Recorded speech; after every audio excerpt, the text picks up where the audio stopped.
Great Tales did it. TKL made me do it.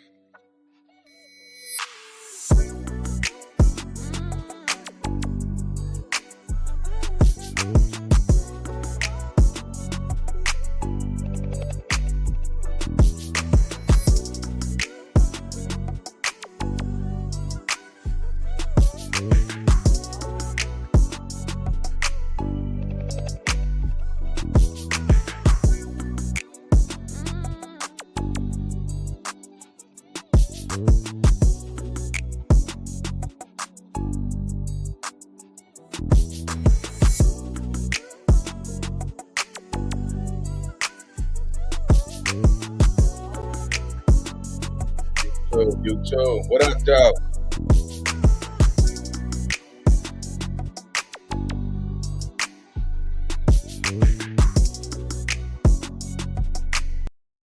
All right, YouTube. What's the big old deal, man? It's y'all favorite hood find the big NINABOY, and we back cracking with another one, man. What can I say? But today was a good day. Yay! Nephew! What to say, nephew? All right, y'all, let's get into the content, man. Tory Lanez is coming home. Judge exposed prosecutors' hidden DNA evidence. Man, boy, let me tell you something. All I can say with all the turmoil between this case with Tory Lanez and Megan Thee Stallion, I can definitely say, ching, ching. It must be the money, because when he come home, man, he's finna clean house. Man, he's actually on his way, bro. I guarantee y'all, it's people that's already went and found the information. The news reporters is aware this is probably finna be the biggest thing. Man, look, he's coming home. Is it slightly? I have people that's already on the other side of this that's saying, yeah, they talked to the to the lawyer. He's coming home, man. So let's get into the content. So y'all be on the lookout for Tory Lanez's case. He will definitely be home. Mark my word. Let's go. Also likely did not get fingerprint evidence on time. We did not get, and the fingerprint evidence actually showed that Mr. Peterson's fingerprints, were not found on that weapon. Currently, we are attempting at the Superior Court to have them run the serial number to identify the owner of the weapon, which was not done. And we are also attempting to retrieve either a recording but what we can see is that likelihood ratios that are 0, 0.01 and below are considered to be excluded. Likelihood ratios from 10,000 to 999,099 are very strong, very strong support to the prosecution that this person did leave DNA on this item. And then above 1 million is very strong. We found in the DNA evidence that they labeled Mr. Peterson's LR to be inconclusive and uninformative. And uninformative, according to this scale, is an LR of 1. Therefore, Mr. Peterson had an LR of 1 in a million that his DNA was on this firearm. And with that fact, it is actually marginally more likely that another member of the African-American population touched this gun over Mr. Peterson, which the jury did not hear. Second, appellant didn't apologize to Harris, but yet he anticipated that Pete would never talk to him again. He was clearly accepting responsibility for something very big, something that applied to Pete, but not to Harris. And as appellant said he couldn't remember what they'd argued about, he wasn't accepting blame for anything he said. Finally, appellant said that he expected to receive backlash once word got out. Now, backlash for causing a rift makes no sense, but backlash for shooting someone does. The evidence in this case was compelling. If you get stuck on a melody, or if you just feel like you can't get a song started, Output's co-producer. Turning to a few of the issues that have been highlighted here. I ain't gonna hold you, bruh. Tory Lanez fans. Ladies and gentlemen, we got him.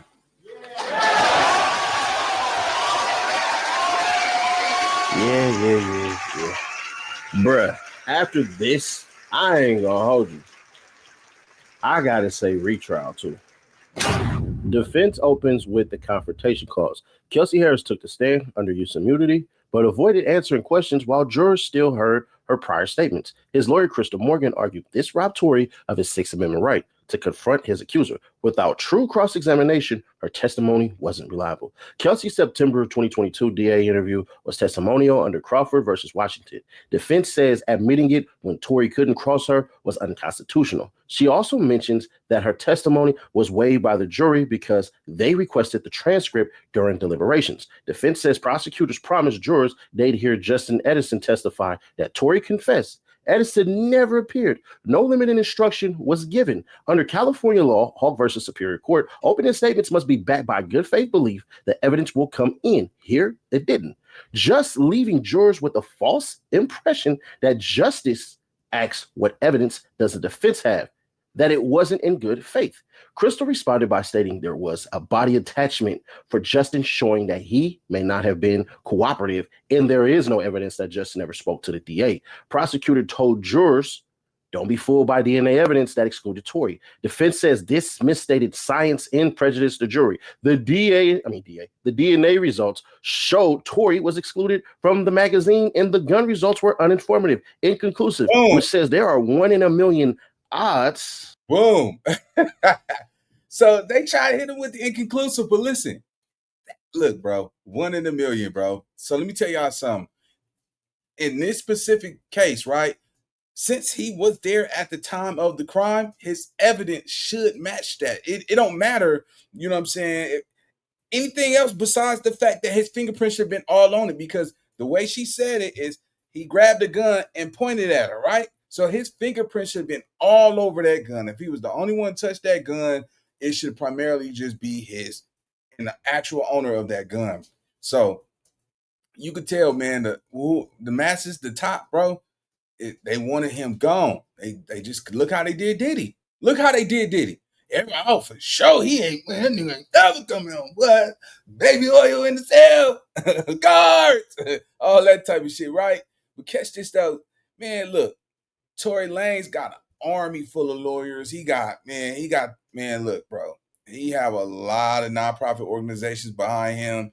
He have the civil African American movement. He got so many people, man. And when they realized that they never had the DNA evidence on this pistol, they swimming at that court filing numerous amounts of documents, gang. Let's go. Where we at? Oh, it was actually more likely another black man touched the gun. Jury never heard that. They only heard the DA say, don't be fooled. Crystal argues the prosecution sprung an IG comment 4 days before trial, violating notice rules. Defense says it was hearsay, unauthenticated, and wrongly linked to Tory. The post in question is the comment left under the shade room. Tory's manager swore he, not Tory, wrote the IG comment. Crystal argues that if discovery had been turned over on time, the defense could have presented that info at trial. Instead, the jury only saw it as Tory's words. Defense points to multiple Brady violations, late disclosure of fingerprint evidence, Kelsey's transcript, DNA data, and the Instagram post. Under Strickler versus Green, a Brady violation equals 3 parts. Evidence helps the defense. State suppressed it. Prejudice likely changed the trial outcome. Defense says all 3 apply here. She argues that had this evidence been timely, the jury could have heard a different story. One raising reasonable doubt instead of the DA's version alone. Defense says these Brady violations demand reversal. She also clarified that Sean Kelly was the witness. She argues that had this evidence been timely, the jury could have heard a different story. One raising reasonable doubt instead of the DA's version alone. Defense says these Brady violations demand reversal. She also clarified that Sean Kelly was the witness and that his 911 call could have been used to impeach or test his credibility. But since it was sealed, suppressed, the jury never got the benefit of that evidence. The state is up now. The people argue that Tory confessed in a jail call saying alcohol made him do it and pointed to a text message where he allegedly apologized again. He says the defense says neither the call nor text were true confessions of a shooting. The jail call showed Tory apologizing for the chaos and fallout of the night, not pulling a trigger. He, however, argues that it doesn't make sense. Prosecutor points out that Tory said he couldn't even remember what they were arguing about. The state says that aligns with. So you got to be careful, man, talking on the phone, especially when you fighting the case, man. Every call is being recorded. And you see how they can it was misrepresentation of what he was saying. That had nothing to do with the prosecutor in China of him admitting that he actually shot her. You see what I'm saying? A fight broke out. He arguing. They both found out that he was having sex with both of them, and Megan Thee Stallion got mad. She acting like she wasn't fucking on other niggas, though. You see what I'm saying? This is how, and not like that, but let's be clear. A woman could cheat on a nigga all day long, but when she find out that you fucking too, you did it now, and then you're going to jail. You know how that shit is, man. They're like, oh, nigga, what? And then, oh, my homegirl? Now it's like, all right, you beat, she can't trust that. You know what I'm saying? Most women can't fathom, you know, them cheating and getting away with it. Then you find out he cheating. You go act like you forgot you was cheating in the first place. Man, look, at the end of the day, Megan Thee Stallion should be locked up as well, man. Her hands ain't squeaky clean. She's dirty. Everybody's seen it. We seen what she did on that interview when she said that she never had sex with Tory Lanez. Lying. Let's go. With someone drunk who later shot, not someone who was apologizing for chaos. He says, why didn't he apologize to Kelsey? Prosecutors maintain the IG post came directly from Tory's account, using it as evidence to suggest he was trying to deflect and blame on the Kelsey. Prosecutor calls the evidence against Tory overwhelming, insisting the jury got it right. The defense is back up for rebuttals. I forgot to tell you that the justice pressed the prosecution and asked if the IG posts were admitted in error. Would it be considered prejudicial? The question goes to the heart of the appeal law. If wrongly admitted, evidence likely swayed the jury. It isn't harmless error. It could be grounds for reversal. The state did not feel like he was prejudiced for that post. In rebuttal, defense stresses there was not enough evidence to convict, no clear physical evidence, and even today, it's unclear what exactly happened that night. She circled back to the IG post because the state says it wasn't prejudicial because he says have up to 90 days to issue their ruling. I'll share updates as soon as a decision is released. You know, we presented the evidence. The justices, really listened to us. They were really focused in. They took notes. I wasn't nervous. I know the case. I know the law. And it was just a matter of going and getting it done today. I mean, so do you think the judges were being a little fair in there in the panel and there gave a fair shot? Yes, they were very kind. I've been in that court before. I'm not going to lie, not every case goes as well as today. So I am very pleasantly, surprised. I was fully ready for it to go either way, where they would, like my arguments and listen and accept me. And I was fully prepared if they didn't. I know. I mean, I wanted to know from you. I know you're on part of this team and everything like that. I mean, why do you believe incentives should be reduced for the people at home that want to know specifics? I feel that courts need to be fair. That's the main key. That's why I work for Daystar Peterson. It's not the fact that he's Tory Lanez. It's the fact that he's an innocent man. And I do feel that the district attorney hoodwinked like he accused us of doing. And so I don't like it when I find a case where I feel that the results have been manipulated to get a conviction, because convictions don't always equal justice. Okay.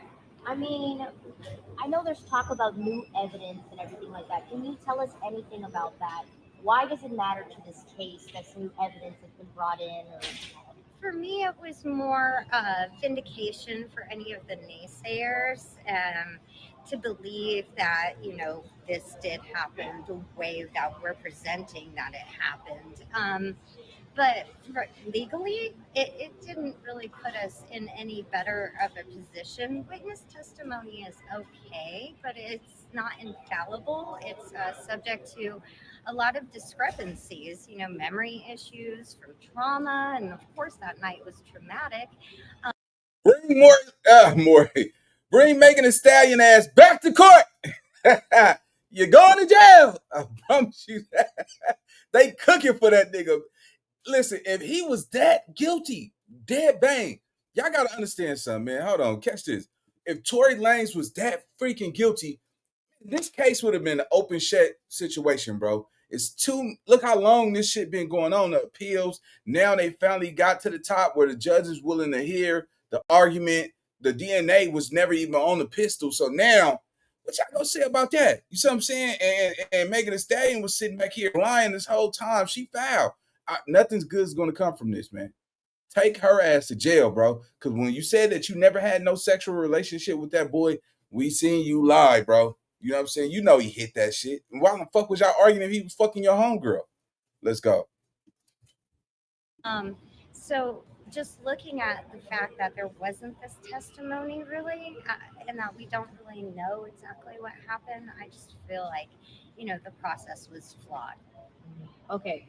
So, I mean, what do you have to say to all the people that kind of question Tory's innocence a little bit? I mean, A long time ago, I gave an interview, and then I haven't spoken to anybody since then. And I promised everybody that sometimes in court, although what makes, America great, I feel, is our, judicial process. But sometimes, even though it's great, it's not perfect and we don't get things right. So for me, the fact that this process was flawed and now we're correcting it, I want people to know that sometimes the story that comes out in court isn't always the real story. And that's why there's courts of appeals. That's why cases are overturned. And I promised everyone that when I was able to speak, I would tell them a story. And I feel I delivered on that. of course. Okay, so what's next in the case? What are the next steps? All right, y'all. We gonna leave it right there, man. We gonna do a part 2 right here, man. But look, free Tory Lanez, man. Y'all drop your opinions in the comments section. Let me know what y'all think. And I'm gonna see y'all on the next video, gang. Let's go.